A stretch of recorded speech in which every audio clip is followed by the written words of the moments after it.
अस्सलामुअलैकुम मेरे प्यारे दोस्तों। गांव के किनारे एक छोटी सी झोपड़ी थी जिसकी छत पर बारिश में टपकती थी और दीवारें जैसे हर हवा के झोंके के साथ गिर जाने को तैयार रहती थी। उसी झोपड़ी में रहती थी रुखसार, एक सीधी सादी शांत औरत जिसकी ज़िंदगी में तकलीफ़ें इतनी थी कि अगर वो चाहती तो हर रोज़ शिकायत कर सकती थी, लेकिन उसने शिकायत नहीं चुनी, उसने सब्र चुना। मेरे प्यारे दोस्तों, यहीं से कहानी शुरू होती है, लेकिन शुरू करने से पहले आप हमारे चैनल को ज़रूर सब्सक्राइब कर ले। मेरे प्यारे दोस्तों, रुखसार की शादी बहुत कम उम्र में हो गई थी। उसका पति सलीम मेहनती तो था, लेकिन किस्मत हमेशा उसके खिलाफ रहती थी। कभी काम मिलता, कभी नहीं मिलता। घर का खर्च चलाना मुश्किल हो जाता था। एक दिन अचानक सलीम बीमार पड़ गया। पहले तो मामूली लगा, लेकिन धीरे धीरे बीमारी बढ़ती गई। इलाज के लिए पैसे नहीं थे। रुखसार ने अपने गहने बेच दिए, बर्तन तक गिरवी रख दिए, लेकिन किस्मत को कुछ और ही मंजूर था। मेरे प्यारे दोस्तों, एक ठंडी रात जब हवा बाहर सन्नाटा था, रुखसार की दुनिया उजड़ गई। सलीम इस दुनिया से चला गया।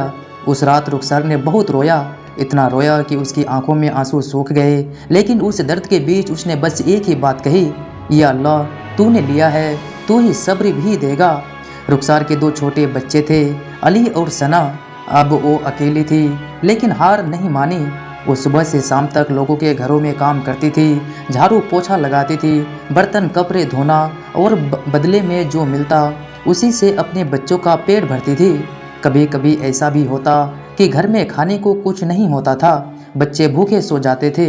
एक रात अली ने मासूमियत से पूछा, अम्मी, क्या अल्लाह हमें भूल गया है? रुखसार का दिल टूट गया, लेकिन उसने अपने आंसू छुपाकर मुस्कुराते हुए कहा, नहीं बेटा, अल्लाह कभी किसी को नहीं भूलता, वो बस हमारे सब्र को देखता है। उस रात उसने खुद भूखे रहकर बच्चों को सुलाया और चुपके से रोती रही। मेरे प्यारे दोस्तों, गरीबी सिर्फ पेट की भूख नहीं होती, वो समाज के ताने भी लेकर आती है। गांव के लोग बातें बनाते, देखो कितना बदनसीब है, पति भी चला गया, अब कैसे जिएगी। कुछ लोग मदद करते, लेकिन कई लोग सिर्फ तमाशा देखते। एक दिन एक औरत ने ताना मारते हुए कहा, इतना सब्र करती है, क्या मिला तुझे? रुखसार ने बस मुस्कुराकर जवाब दिया, अभी नहीं मिला, लेकिन मुझे यकीन है मेरा रब मेरा हिसाब रख रहा है। समय बीतता गया। रुखसार ने अपने बच्चे को पढ़ाने का फैसला किया, चाहे कितना भी मुश्किल क्यों ना हो। वो खुद कम पढ़ी लिखी थी, लेकिन चाहती थी कि उसके बच्चे अच्छी ज़िंदगी जिए। अली पढ़ाई में बहुत अच्छा था, स्कूल के टीचर भी उसकी तारीफ करते थे। एक दिन टीचर ने रुखसार को बुलाया और कहा, आपका बेटा बहुत होशियार है, इसे आगे पढ़ाइए, ये बहुत आगे जाएगा।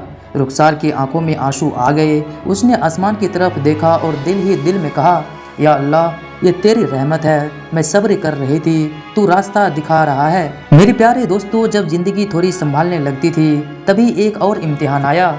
सना, उसकी छोटी बेटी, अचानक बीमार पड़ गई। डॉक्टर ने कहा कि इलाज महंगा होगा। रुखसार के पास पैसे नहीं थे। उसने हर दरवाज़ा खटखटाया, लेकिन कहीं से मदद नहीं मिली। उस रात वो सना के सिरहाने बैठकर रो रही थी। उसके दिल में डर था, लेकिन उसके होठों पर सिर्फ एक ही दुआ थी, या अल्लाह, मेरे सब्र को कमज़ोर मत होने देना। उसने पूरी रात जाग कर दुआ की। मेरे प्यारे दोस्तों, अगली सुबह एक चमत्कार हुआ।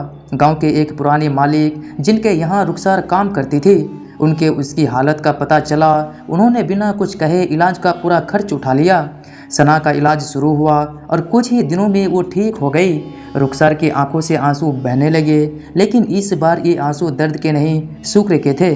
उसने सजदे में गिरकर कहा, या अल्लाह, तूने मेरे हर आंसू का हिसाब रखा, मुझे यकीन था। मेरे प्यारे दोस्तों, साल गुजरते गए। अली ने मेहनत की पढ़ाई की और एक दिन बड़ा अफसर बन गया। जिस गांव में लोग कभी ताने मारते थे, आज वही लोग उसको मिसाल देते थे।